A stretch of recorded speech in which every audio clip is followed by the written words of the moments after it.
Hello viewers, welcome to another tutorial by Project Maker.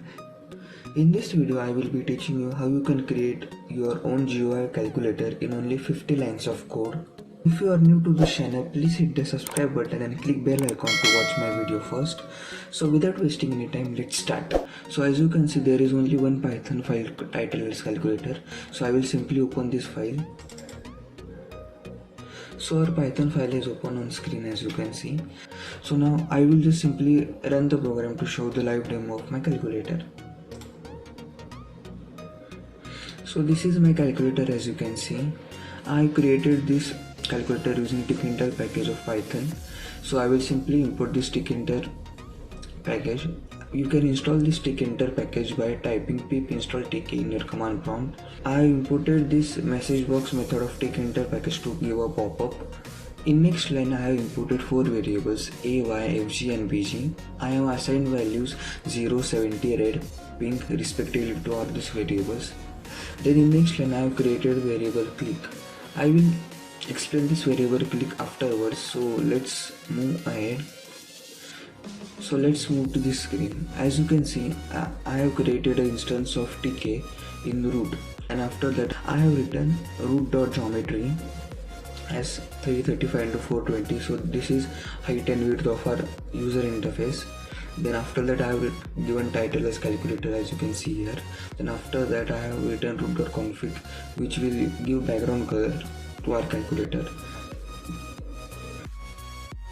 I have created a string var in variable s. String var is a built-in method which is used to store string data only, and after that I have just setted s as empty. So in next line I have used entry widget. So this is the entry widget, as you can see, which will contain all our text data. So if we click 1 will be displayed on this entry widget, as you can see. So for that I have used the instance of root and set it text var as s, and font as Wordina 20 bold, justify as right. Then I have used pack method of any entry widget and given pad y as 10. And after that in the next line I have simply created a tuple. This tuple is used to store text on button. So as you can see, the text on button is 7, 8, 9, C, 4, 5, 6 plus 1, 2, 3 minus and so on. In next line I have created a button function. I will explain this button function afterwards. So let's move ahead. So I have simply created a for loop. I have written for m in range 4. Now after that I have simply given x is equal to 27. So our first button will be placed at 27 value on the screen. Then after that I have created another for loop for I in range 4. I have written this 4 because we have to display only 4 button in horizontal manner, and after that we have to increase y. Y means we have to change the position of new button. In next line I have simply called a button function, and it has 3 arguments: text, x and y. Text is the tuple that I already created earlier, and I have passed a so that the next value of tuple will be called automatically.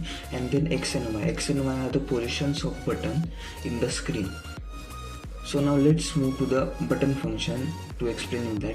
So when I will click a button, this button method will get activated. So in this button function I have used if statement. So if text is equal to minus or text is equal to dot, we have to set padding to 9. Padding is insertion of non-informative characters to the string. So this padding will help to centrally allocate the string on button, and in any statement I have simply written padding is equal to 6. So let's move ahead. Then I have simply created a button. It has argument as root text. The text will be this text will be the text of button. Then after that I have simply written the font as Lucida 20 bold. Pad x is equal will be this padding, and pad y will be the 0.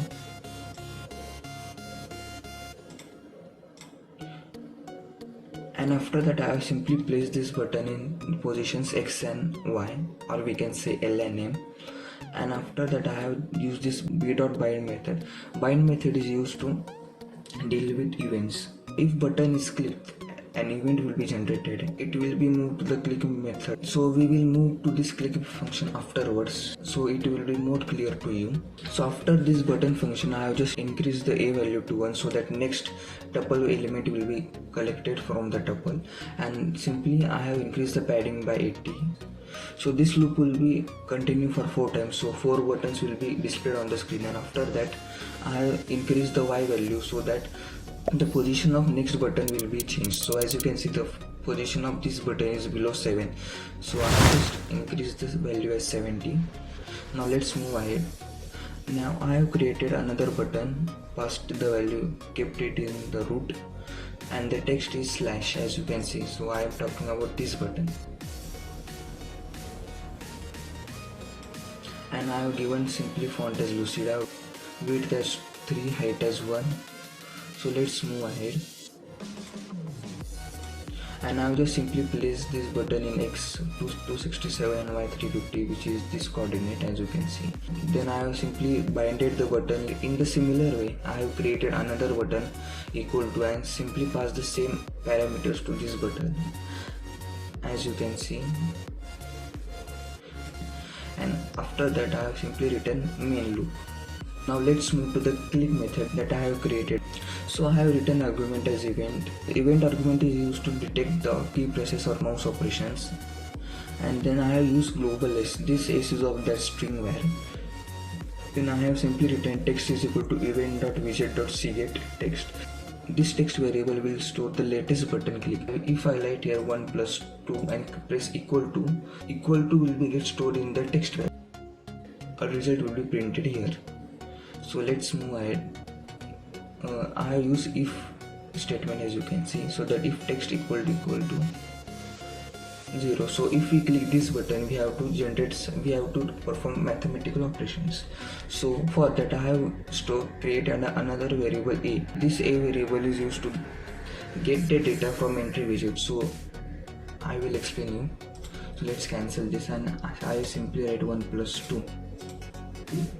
So this is the string data. So if we click equal to button, this data will be get stored in a variable, and after that, if there is a raised to sign, which means this, or cross sign, which means this signs will be get replaced to double asterisk or single asterisk, because we have to find the multiple of that two numbers.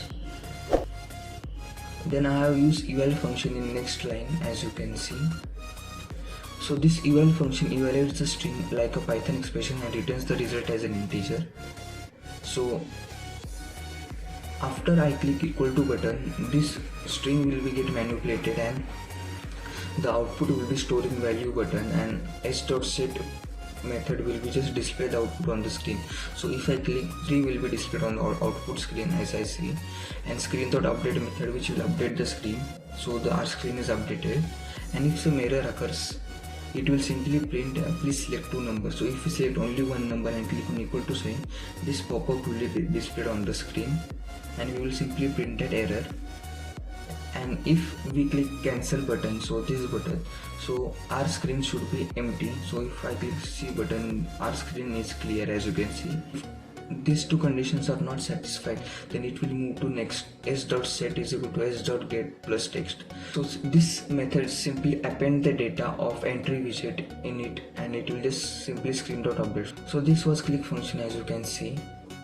Let's move to the demo of our calculator now. So if I click 78 plus 2, it will print 80. Cancel. If I write 56 multiply by 2, it should return 112, as you can see. If I write 96 minus 6, it will return 90. And if I want to find square of 5, I will simply write 5 square 2, it will return 25. And if I want to find the cube root of 5, I will simply write 5 raised to 3, it will return 125. And if you want to perform any float operations, so let's say 56.3 plus 3.7, it will simply return 60, as you can see. If you want source code of the GUI calculator application, you can simply message me on Instagram. I would love to share you the source code of this calculator. Now here comes the end of video. If you like this video, then don't forget to share it with your friends, and also comment below how was it. If you face any queries while creating your GUI calculator, you can simply message me on Instagram or in comment section below. Thanks for watching this video.